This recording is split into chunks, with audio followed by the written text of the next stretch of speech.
People, is it honestly that hard to make a really good OC that's not a Mary Sue? Like, oh my...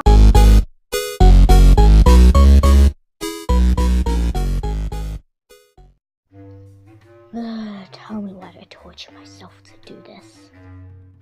Hello everyone, I'm Muffin Cake and today I'm going to be showing you how to not make a Mary Sue. Before we start, what is a Mary Sue? A Mary Sue is a perfect character with little to no flaws, balancing out the personality, aka having more positive traits than negative traits. People often associate an alicorn OC with a Mary Sue because alicorns are very powerful, but they do have a limit. And when that limit is exceeded with OCs, it can often become a Mary Sue without knowing it. Like, yeah, alicorns are great, they truly are, but even they have a limit to how powerful they are. And no, I am not saying that all alicorn OCs are Mary Sues. I'm just saying that you can't go over. Like, you can't make an alicorn OC be too overpowered unless that's how it's supposed to be. Unless the alicorn's meant to be overpowered, but has personality traits. I'm not saying either that a personality trait is more important than other things, like the backstory, which the backstory is very important, but personality traits are important to make sure that your character's not bland and boring like a Mary Sue. Step 1 of not making a Mary Sue is to decide some personality traits for your character. Personality traits are important to decide who your character is going to be and what type of character they are. But there is something you have to be very careful of when deciding personality traits. You have to make sure there is a balance between negative and positive traits, so you don't run the risk of creating a Mary Sue. The problem here is people try to make their characters far too likable, as in giving them more positive traits than negative.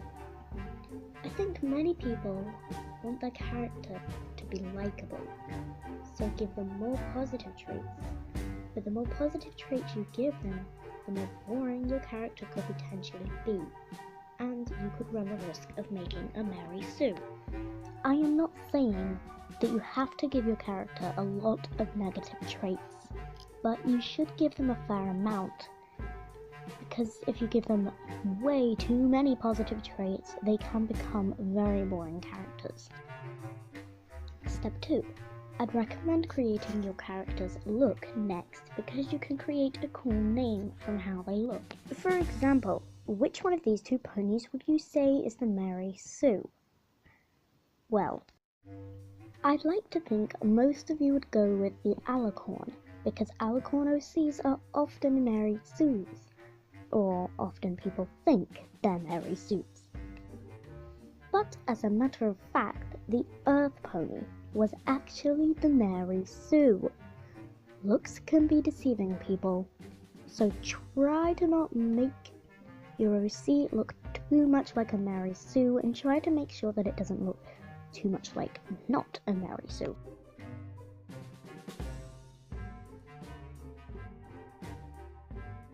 For example, if you looked at my character, would you say she's a Mary Sue or not a Mary Sue? As a matter of fact, she's not a Mary Sue, as she represents me, so has my personality traits. Does that make sense to you? Okay, good. Step 3. Create your character's name, based off of their personality and the way they look, or just one of them. I have an OC whose name is Miss Nightmare, as she causes nightmares, but before she became Miss Nightmare, her name was Windy Breeze, as she was the princess of weather and loved the wind. I will admit it was very difficult to come up with a name that suited her, but eventually I did it.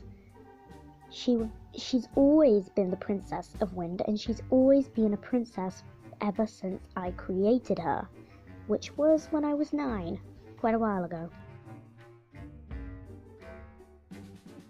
Step 4. A backstory. I'd recommend not making it too depressing because that might be a bit sad. For example, my OC has a very complicated backstory. It's kinda depressing, but it's not cliche, I promise. I will make a video explaining how she became Miss Nightmare.